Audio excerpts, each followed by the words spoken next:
आकाए नामदार हजरत मोहम्मद मुस्तफ़ा अहमद मुश्तबा सल्लल्लाहु अलैहि वसल्लम ने फरमाया कि मेरे ऊपर नबूवत का खात्मा हो रहा है और अब मेरे बाद कोई नबी नहीं आएगा। 7 सितंबर है, खत्म नबूवत के हवाले से जो एक तारीखी जिद्दोजहद सबने मिलकर की, उसके नतीजे में अहमदियों को न सिर्फ ये कि काफिर करार दिया गया, बल्कि ये बात भी तय हो गई कि अगर वो अपने आप को अक़लियत डिक्लेयर नहीं करेंगे और अपने आप को मुसलमान बनाकर शो करेंगे तो उनको इबादत करने की भी इजाजत नहीं होगी। तमाम अक़लियतों को इस बात की इजाजत हासिल है कि चूंकि वो अपने आप को अक़लियत कहते हैं। और ये भी मैं आपको बताऊं कि जमात इस्लामी का जो अक़लियती विंग है वो बहुत स्ट्रांग है, इसलिए कि पाकिस्तानी होने की हैसियत से और इंसान होने की हैसियत से उनके हुकूक हैं और उसके लिए भी जमात इस्लामी एफर्ट करती है। लेकिन जो अहमदियों का या कादियानियों का मामला है वो ये है कि हमारे प्यारे नबी सल्लल्लाहु अलैहि वसल्लम को आखिरी नबी नहीं मानते, और दूसरी बात ये है कि वो अपने आप को मुसलमान डिक्लेयर करते हैं, जबकि हमारा आइन ये कहता है, कानून ये कहता है कि वो अपने आप को मुसलमान डिक्लेयर नहीं कर सकते, वो एक अक़लियत है। जब वो अक़लियत नहीं मानते तो फिर उनको इबादत और उनकी मस्जिद बनाने की इजाजत उनको नहीं दी जा सकती।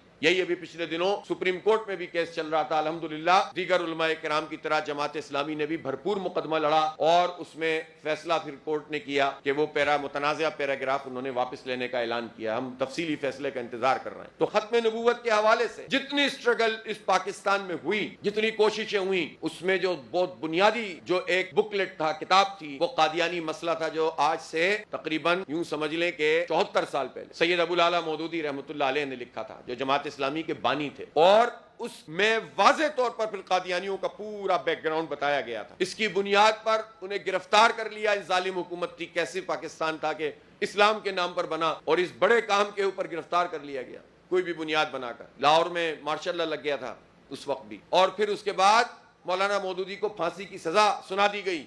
पूरी दुनिया में प्रेशर आया। वो बहुत बड़े स्कॉलर थे, पूरी दुनिया में लोग उनको तस्लीम करते थे और आज भी करते हैं अल्हम्दुलिल्लाह। तो उसके नतीजे में फिर हुकूमत को ये फैसला वापस लेना पड़ा। फिर भी अच्छे खासे महीनों तक वो गिरफ्तार रहे, शायद 20 महीने। और ये वो बुनियादी बात थी कि जिसने पूरे पाकिस्तान को एक जुबान दी कि ये अहमदियों और कादियानियों का ये मामला। फिर उसके बाद 70 की दहाई में जमात इस्लामी की जो तलबा तंजीम है, इस्लामी जमीयत तलबा, जो है खुद एक बहुत बड़ी बात है, इंडिपेंडेंटली वो किस तरह से जो है वो काम करती है। इस्लामी जमीयत तलबा के एक टूर लेकर जा रही थी नश्तर मेडिकल कॉलेज का, तो रब्वा के मुकाम पर उनके साथ जो है वो कादियानियों ने बहुत ज्यादती की, मारा पीटा, और फिर उसके बाद एक तहरीक इनके खिलाफ शुरू हुई और वो तहरीक पूरे पाकिस्तान की तहरीक बन गई। ये सारा क्रेडिट जमीयत इस्लामी जमीयत तलबा और जमात इस्लामी को जाता है। ये पूरी तहरीक जो है पाकिस्तान में बन गई और बिला आखिर पार्लियामेंट में तवील बहस के बाद हुकूमत को कादियानियों को काफिर करार देना पड़ा। तो जमात इस्लामी का ये रोल भी कि हम नबी मेहरबान सल्लल्लाहु अलैहि वसल्लम के उम्मती हैं, हम लोगों को तकसीम करने के लिए नहीं आए, हम इस्लाम की बुनियाद के ऊपर लोगों को जोड़ने के लिए आए हैं। लेकिन जो आपकी खत्म नबूवत को नहीं मानेगा वो मुसलमान भी नहीं है, और वो अक़लियत अगर अपने आप को डिक्लेयर नहीं करेगा